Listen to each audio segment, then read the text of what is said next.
Buraxılış imtahanlarında görə biləcəyimiz 3 sözü öyrənək. Groggy, jet lag və wind down. Əgər siz də bu sözləri bilmirsinizsə, onda diqqətlə qulaq asın. Groggy, yəni yuxulu, halsız, baş gicəllənmiş kimi və ya ayıq olmayan. Məsələn, I felt groggy after waking up early. Yəni erkən oyanandan sonra mən özümü yorğun hiss etdim və ya halsız hiss etdim.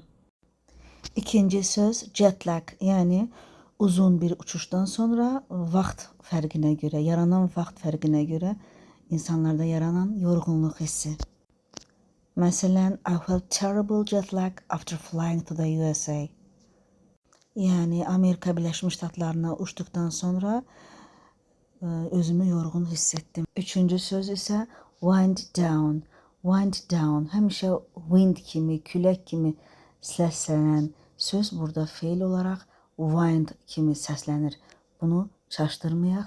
Mənası wind down sözünün mənası rahatlamaq, günü sakit şəkildə bitirmək. Məsələn, I like to wind down by reading a book in the evening. Yəni axşam kitab oxuyaraq rahatlamağı sevirəm.